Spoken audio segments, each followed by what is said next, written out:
break through. That is my fear. Then why not stay? You can find plenty of answers to fill your curiosity about the land, about the insects. It's a matter of careful observation of everything we look at but don't see. This town is my world, and I am satisfied. I'm sure you find plenty to write about in this town. But don't forget, there is a larger world waiting to be discovered. Your fate is not to be comfortable and careful. Everyone tells me to be careful. I am always careful, and... And your brother cut himself shaving. The larger world has as many dangers as the smaller world. A man sits as many risks as he runs.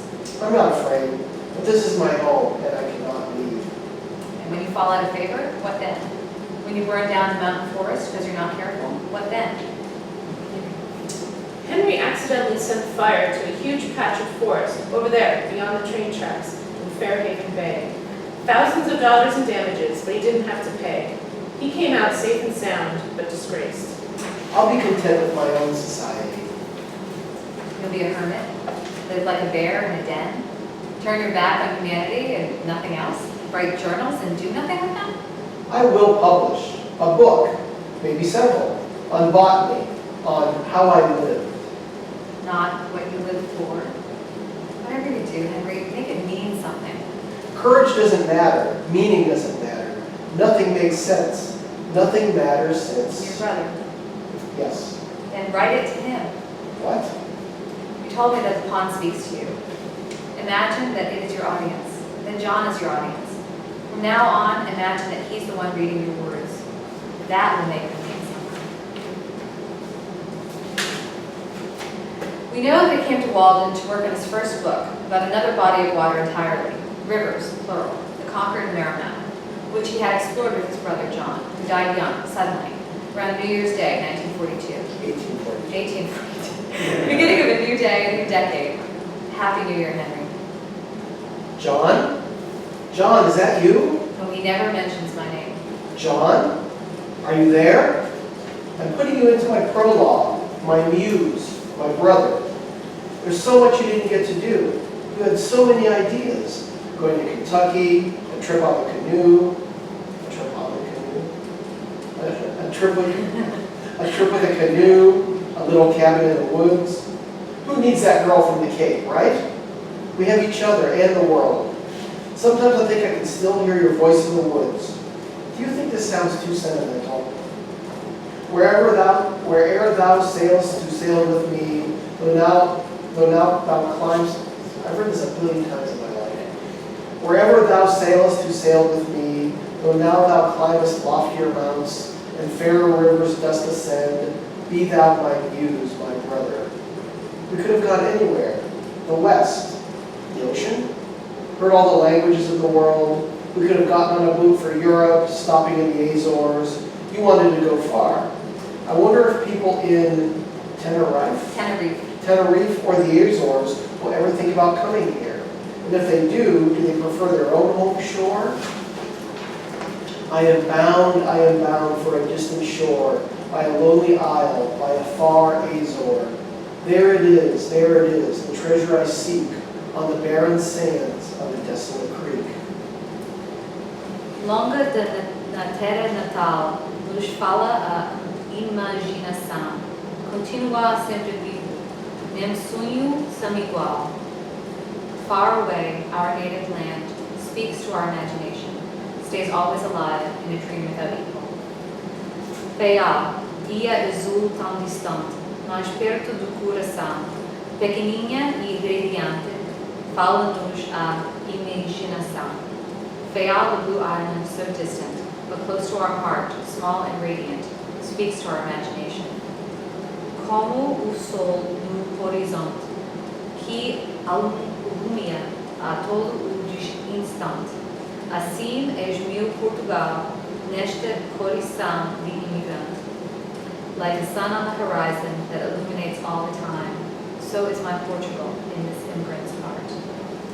E se dia lá voltarmos, recebe-nos de braços abertos, porque os oceanos nos darão a coragem dos desertos. And if one day we go back, receive us with open arms, because the ocean gave us the courage of the deserts. You don't know what you've got till it's gone. Maybe that's what does it. Henry, I used to be a minister. Used to believe in the good of organized religions. But then I lost my Ellen, and things stopped making sense. For a year after her death, I visited her tomb every day, mourning what I had lost, her spirit and her body. Until I could stand it no more, tortured, I visited Ellen's tomb and opened the coffin. Once I saw Ellen, my beautiful love, in her decomposed state. Her lovely skin turned to rotted flesh. All I can believe is nature. I had a sense that death was a process of nature. I've not forgotten the peace and the joy. When the world stops making sense, you just figure it out for yourself. Hello, Henry. Are you enjoying your permanent vacation? Hello, Nat. Just taking a break from my daily ritual of submerging myself. I cannot get wet enough. Fuller came by. She's going off to spend a summer on the Great Lakes. I imagine they're beautiful. Maybe someday I'll get there. I think Margaret speaks of many things that should not be spoken of. What we did had a consecration of its own.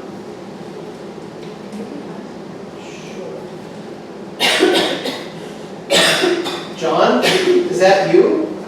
John? What? Didn't John die? Leave it, Nat. I'm here. And who are you? I'm nobody. Who are you?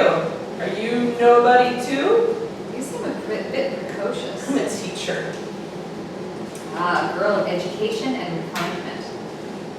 But depressed and miserable for want of sympathy, her family being an affectionate one, but uncultivated and incapable of responding to her demands.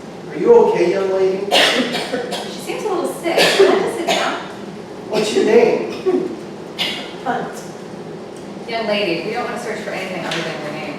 Where are you from? Conquered the future, the past. That sounds vague. Dear, do you know what year it is? I don't know, 1837, 1845, 2014. It's hard to swim no matter what year it is. Poor child is delirious. What did you think you were doing in the water? I was, trying to swim. That seems very doubtful. My sister talked me out of it once, but it came back. What came back? The feeling of oppression.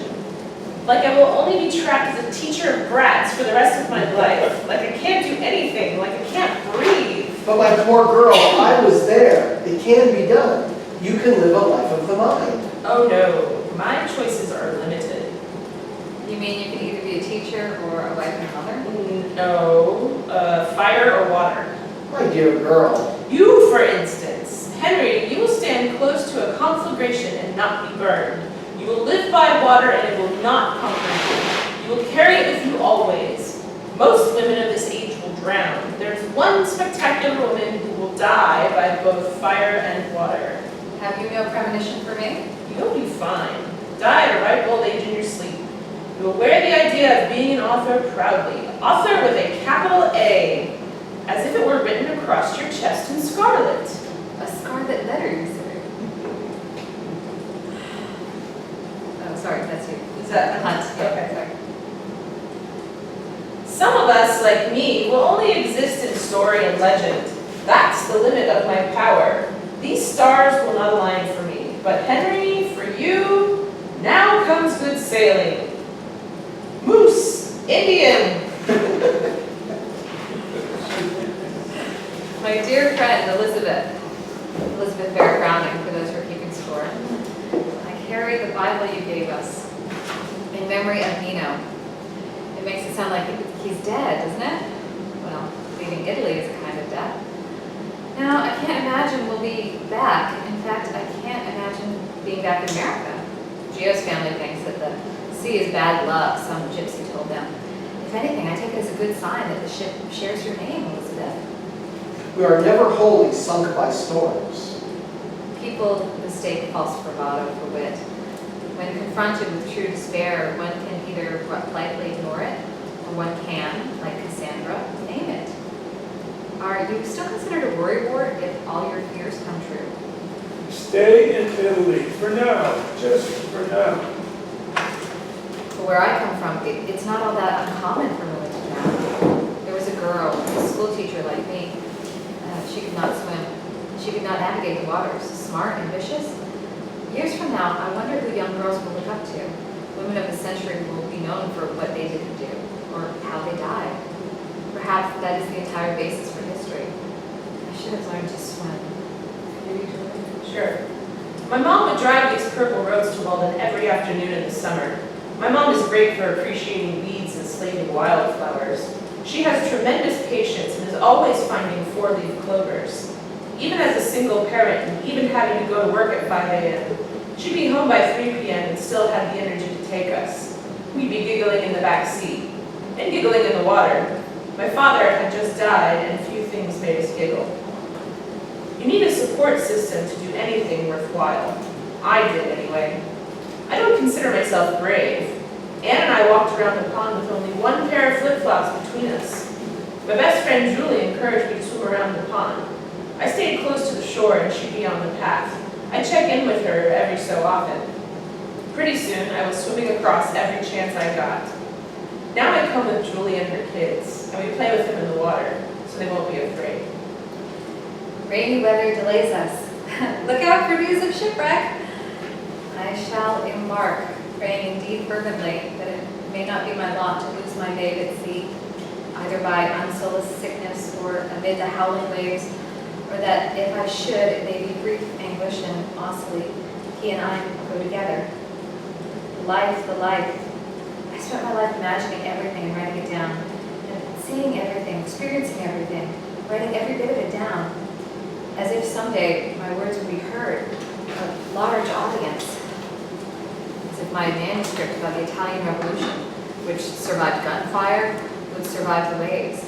As if I, who survived the battles, would survive the waves too. The flesh dissolves as quickly as words on paper. We are just as easily lost. The captain got smallpox. He died. My tiny angel, Angelino, Nina, also caught it.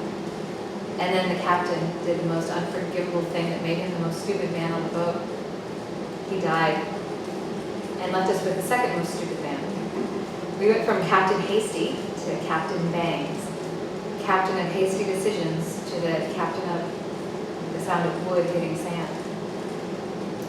The entire journey across the vast ocean, I kept vigil over my sick child. I kept praying, and I prayed for the wrong thing. For once in my life, I paid no heed to my own words, and it was a fatal error. The God who heard me is a harsh editor and auditor, but perhaps it was a pact with the devil, or whatever God I was praying to, who took me at my word. The prayers of a mother are very strong. Maybe men have the luxury of philosophy, but women must be more pragmatic. We negotiate what we have. We're used to sacrificing one thing for another, for carving our heart out so that our brain might grow stronger. I was used to that. If you allow this child to live through this, I will accept everything afterwards. Make him well. And so my angel recovered. And again, I had the relief of a sweet life, of love, of a triumphal return to my America and my new family. My angel recovered, and he died in full health. Margaret, are you there? Waldo has sent me here to the shores of Fire Island to look for any traces. How dear a price we pay for the poems of the world. I was used to betrayal from my fellow Americans, the gossip having to knock on the doors of the Harvard Library until they let me in, going into places where a woman wasn't welcomed. But I couldn't accept being betrayed by the actual, natural fact of America. The storm stood in my way. This one thing I cannot fight. But I was to return to a great fanfare. I wanted to show them. Look, I have brought proof, the living, breathing proof of my happiness. A beautiful child and husband, and a new manuscript to boot. Even if they imagine a brilliant scarlet letter across my chest, I have survived the revolution, the one in Italy and my own. Everybody wonders if maybe you invented everything. If you you began writing fiction in your letters home, even me. I want to find your Marchese. I want to find your Marchesa, your little boy. I want to find them alive, want the boy. If I found him, I would raise him as you would have him raised, as much love as I could muster for any human. I teach him Italian, and Latin, of course. Seeing the storm, I knew that I was to be denied that reunion with the skeptics of America. And I realized that my prayer had been something different. For the life, when will the life ever be sweet? I had it and I was satisfied. I have combed the shores of Fire Island as closely as the shores of Walden. I am certain you are not here, as certain as I am that you are not There. there. Oh, I am certain you are not here, as certain as I am that you are not there. Then I found a jacket with your husband's name inscribed, and it is suddenly all true. Horace Sumner had met us in Italy. His brother would be caned on the Senate floor by a Southerner after he gave a rousing speech against slavery. Poor Horace had that kind of blood in him, and even he still couldn't swim to shore. I watched as a widow Hasty was strapped to a board while one of the sailors swam, towing her to shore. Being entrusted to someone else and tied down and drowned was beyond what I can imagine. I see nothing but death before me. I shall never reach the shore. And here we are at my favorite spot inside the pond. Can you do that? Sure. The place of greatest tranquility, the innermost of the innermost. The very deepest part, although you'd never know it, where the longest distance and the shortest distance bisect each other.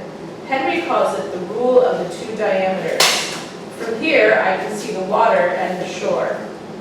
I'd say it's the center of the cross, except that Walden is shaped much more like a one-legged buffalo. Each pond on the other side of the parking lot is shaped like an aleph. But this is a space which transcends human religion. This is what all the religions are pointing at. Here you have the rarest view of the fish and the birds, of the lake itself, of the stars. This is as close to humans get to flying, to floating, weightless.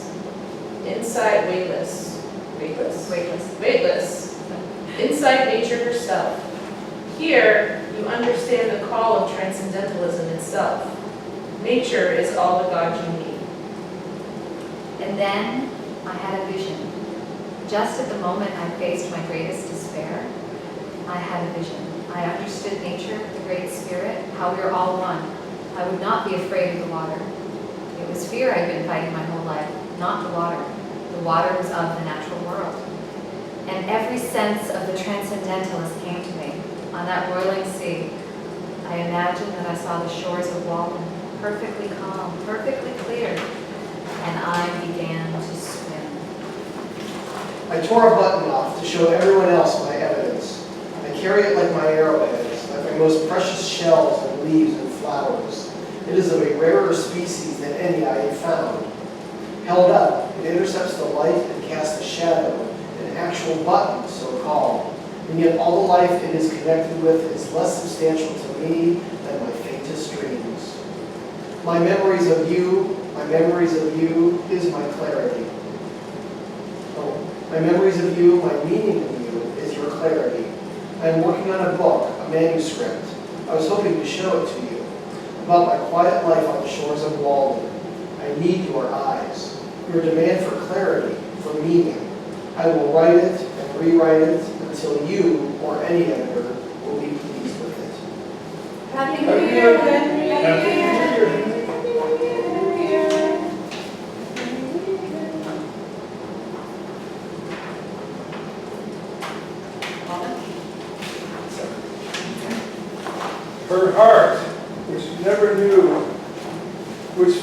Her heart, which few knew, was as great as her mind, which all knew. To the last, her country proves inhospitable to her. I have lost in her my audience. What does marquis translate to here in America? Selectman? I remember that she made me laugh more than I liked. What did you find, Henry? find them? Could you identify them? Their clothes, their trunks? Did you find her manuscript, the history of the Italian Revolution? I have a button. You have a what? Is that all? I have a button. I took it from Ossoly's military code. It was all true. With all your science, can you tell me how it is and whence it is that light comes into the soul? Now we are approaching his cabin, coming to the end of our swim, our journey. And there it is, my argument. Swimming transcends everything. Breaking the surface. We all start as swimmers, suspended in amniotic fluid. We all start without fear. Who's telling this story? The way we perceive things is unique. I have years of journals, but they still aren't enough. Everyone will have their own version, their own way of making sense of their experience. My writings are mine, my evidence from my life. And so it's up to us, to all of us, to tell Henry's story, in whichever way seems truest to us. Nature teaches us how to die and how to live. My leaves of writing and poetry will fade and disintegrate, like last year's leaves on the ground. I came to the woods to discover that I had lived. He invites us here to discover him, but I have discovered so much more. Be it life or death, we crave only reality. If we are really dying, let us hear the rattle in our throats and feel the cold in the extremities. If we are alive, let us go about our business.